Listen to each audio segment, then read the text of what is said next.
Okay, so I think I'm just going to go ahead and get started. Good morning and welcome to Today in Black History. I'm Alicia Melton, and each week I highlight a Black American achievement or a historical event.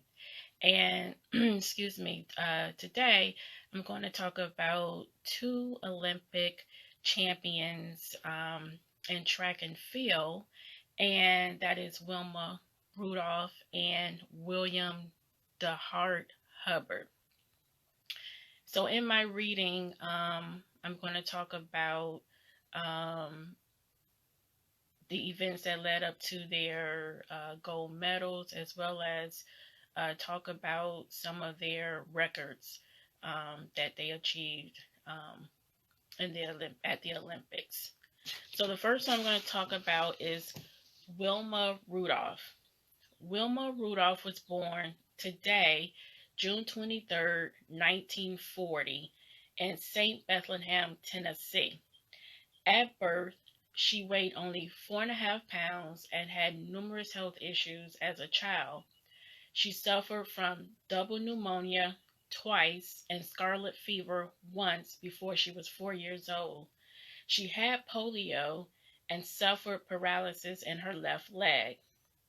For 2 years, her mother brought her to Meharry Medical College in Nashville for weekly treatment.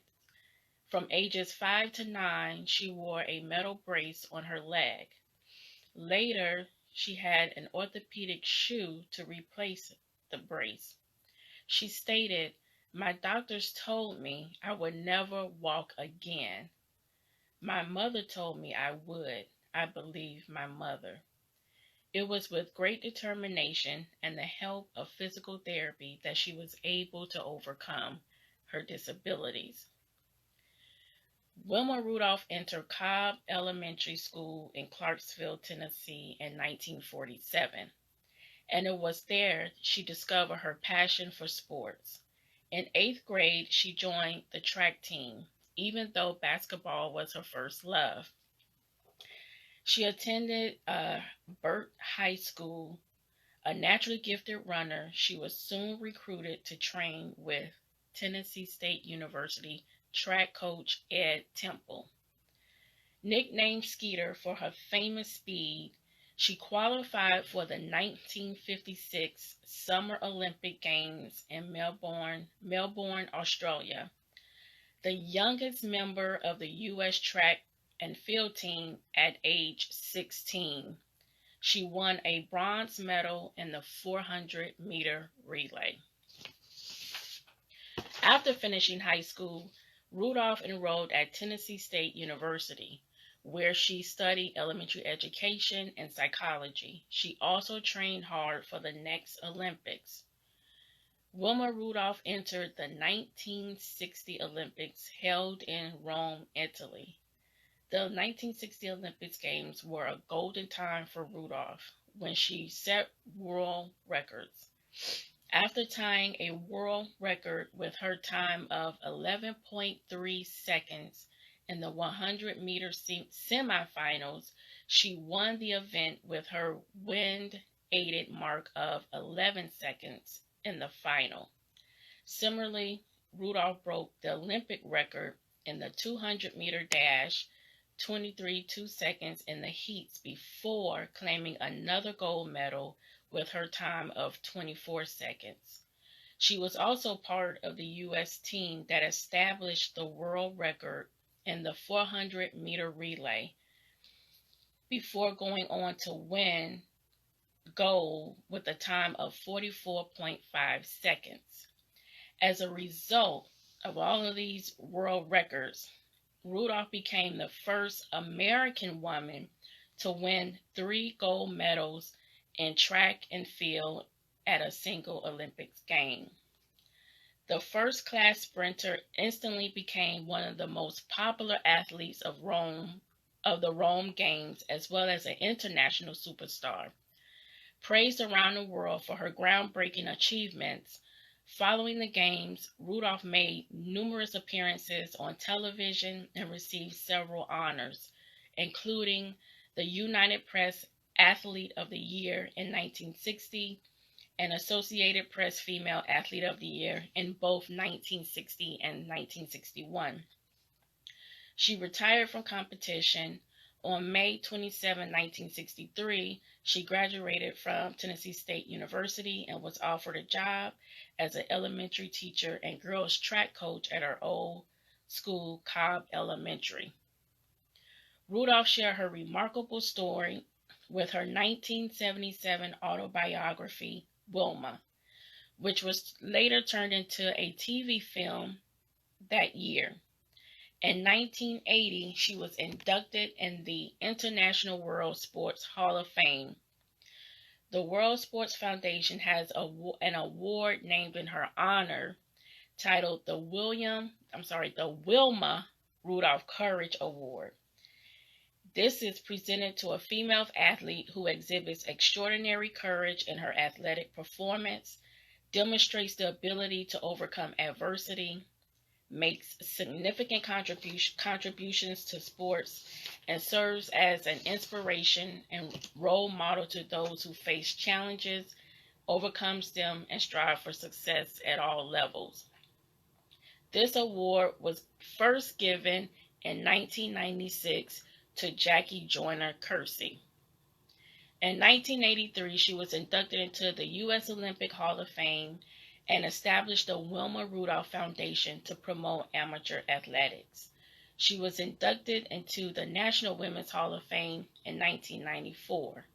Sadly, she died on November 12, 1994, in Brentwood, Tennessee, after losing a battle with brain cancer at the age of 54. She is remembered as one of the fastest women in track and as a source of great inspiration for generations of athletes. She once stated, "Winning is great, sure, but if you are really going to do something in life, the secret is learning how to lose. Nobody goes undefeated all the time. If you can pick up after crushing defeat and go on to win again, you are going to be a champion someday." In 2004, the United States Postal Service honored the Olympic champion by featuring her likeness on a 23-cent stamp. And that is the story of Wilma Rudolph. And I have a picture of Miss Rudolph holding her, can you see that? Holding her 3 gold medals. So that's Wilma Rudolph. The next person I want to highlight, the other Olympic champion, is William DeHart Hubbard. William DeHart Hubbard was the first African American to win a gold medal at the Olympics as an individual, placing first in the running long jump. Hubbard was born on November 25, 1903 in Cincinnati, Ohio, and attended Walnut Hills High School. Hubbard's achievement on the track and in the classroom caught the attention of the University of Miami alumnus Lon Behringer, who saw his times posted in a Cincinnati newspaper. With the encouragement and recruiting of Behringer and other alums, Hubbard decided that he would attend the University of Michigan to run track. As an African American attending the University of Michigan and running track, there was an achievement enough of its own. In Hubbard's senior class, only 8 out of 1,456 graduating students were African American. He excelled in academics, graduating with honors.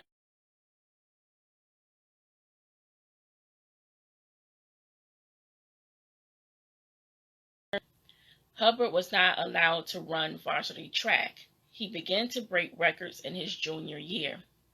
He helped win Big Ten championships in the 100-meter dash, running a time of 9.8 seconds, and the long jump, jumping 24 feet and 10 inches.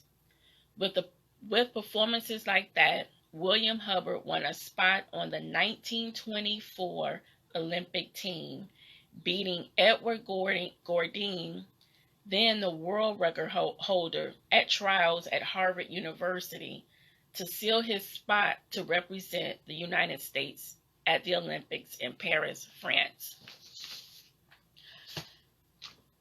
On the sixth, Hubbard struggled initially at the Olympics. On his sixth final jump match, he bruised his heel and committed a foul for stepping too far over the line.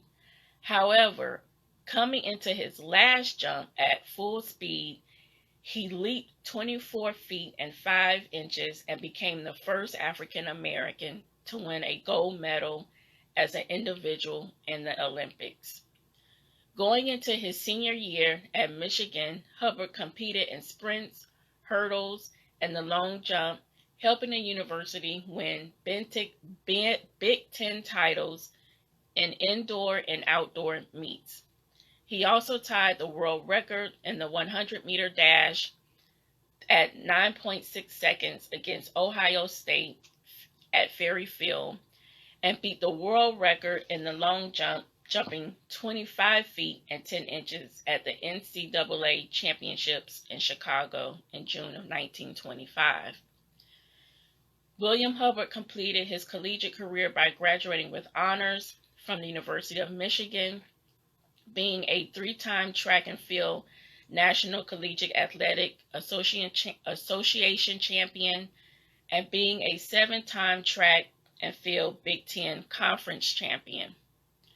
After graduating from the University of Michigan, Hubbard worked for the city of Cincinnati and retired at Federal Public Housing Authority in Cleveland. William Hubbard died on today, June 23rd of 1976 in Cleveland, Ohio. He was inducted into the University of Michigan Hall of Fame in 1979. So today we celebrate 2 Olympic champions in the field of in the areas of track and field, who are no longer with us today. So do any of you have any information that you would like to add about Wilma Rudolph or William Hubbard?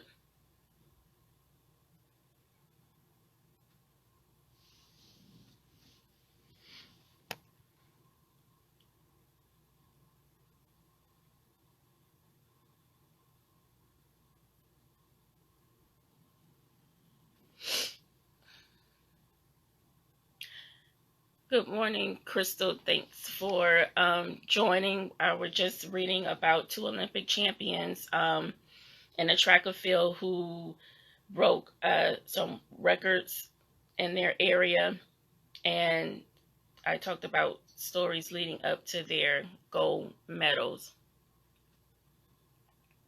So if I don't have any comments,